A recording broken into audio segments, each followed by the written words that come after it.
our Easter preacher. Alone at the tomb, my friend and Professor Ellen Aiken explains that she's gone to the tomb to enter into the communal practices of grieving for the dead, to lament, so that the grief welling up in her would take its place amid the griefs and hopes of her ancestors, so that her longing and sadness would be articulated in the traditional language of lament. We don't know how long this took, whether it was moments or hours, but in these 7 verses, they're seeking, losing, misunderstanding, finding, remaking, all concentrated to express this life of faith for us as individuals and for us as a people. And the description is physical and sensual. I am very grateful for this physical preaching by Mary Magdalene on this day that is so complex and hard. When there is so much relief and joy in Christ's resurrection and the beautiful and festive celebration of the Triduum, and then trying to absorb the awful news of Megan Reed's death, our student and classmate and friend killed on her way back to school last night. Why are you so full of headaches? Oh, I see. A few years ago, I was teaching a class on the Gospel of John up in the McDonald building on the 2nd floor with some students, and we studied this text with our bodies together in space. And we studied the 3 participles that structure this story of Mary in the garden. And forgive the Greek words in a sermon, normally not recommended, but these are the 3 participles: kliousa, weeping; straphesa, turning; and angelusa, announcing. And those usa endings all have that feminine ending, modifying Mary, her weeping, her turning, and her announcing. First, the weeping. I'm so thankful that John emphasizes weeping. Mary and Martha and their neighbors weep for Lazarus. Jesus weeps for Lazarus also, and here Mary does too.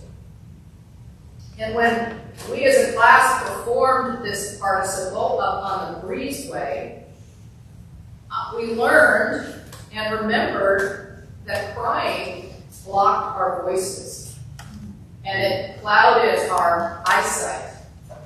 And the kliousa, the weeping, was loaded with agony and made us exhausted.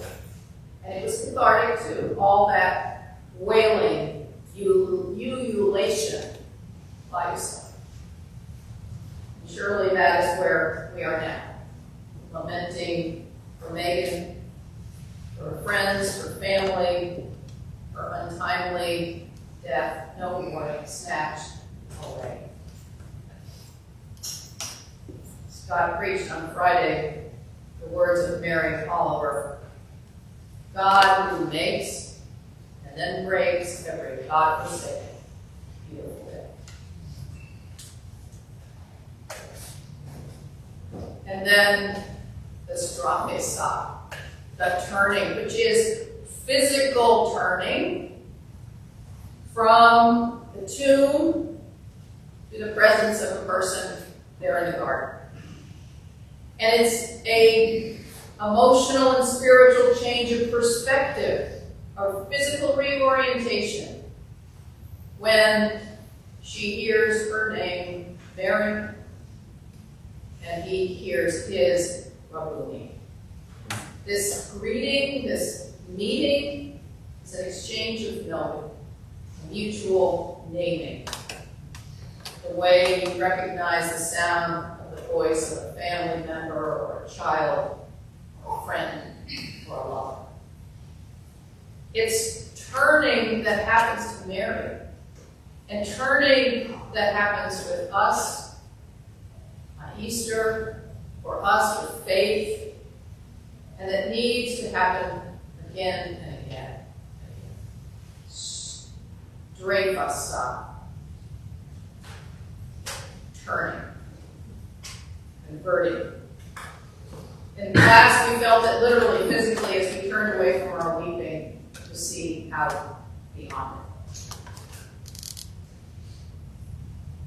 When she hears Jesus' voice, Mary receives instructions and an explanation and an exhortation, and his words to her echo other unions and reunions and other partings. One of the most well-known partings that it echoes is Ruth saying to Naomi, "Whither thou goest, I shall go, and whither thou lodgest, I shall lodge. Where you die, I will be buried." This love, this loyalty, this connection between these two women is echoed in Jesus' speech to Mary. "I am sending to your God and my God, my Father and your Father. My God shall be your God, and your God mine." Jesus' presence will now be found among his siblings in the community of those who weep and who celebrate.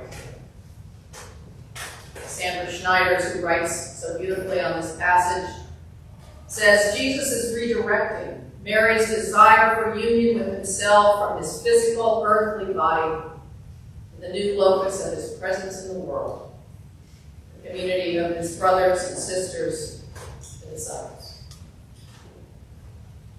The story reaches its climax with Mary on Galusa, announcing, giving the message, preaching that Jesus lives.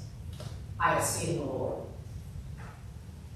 In our Bible class, we made an impromptu circle. Now we're in the mott, and each of us began to shout, to announce, to proclaim in our own voices, "I have seen the Lord!"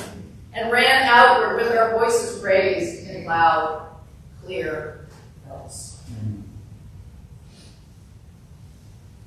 Weeping, turning, announcing joyful news. He is risen. He is alive. We find him among us.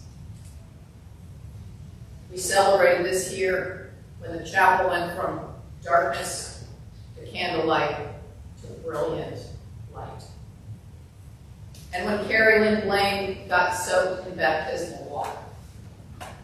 And yesterday, when we feasted on the fatted calf, the pursued and hunted hog. We shared that we gave thanks for and ate together in the lot. So on this complicated day, let us look to Mary and her movement here in the garden as our icon of Easter action. All three, the weeping, the turning, and the announcing. Never totally finished, never totally complete. Full of joy, hope, and life. Hallelujah, Christ is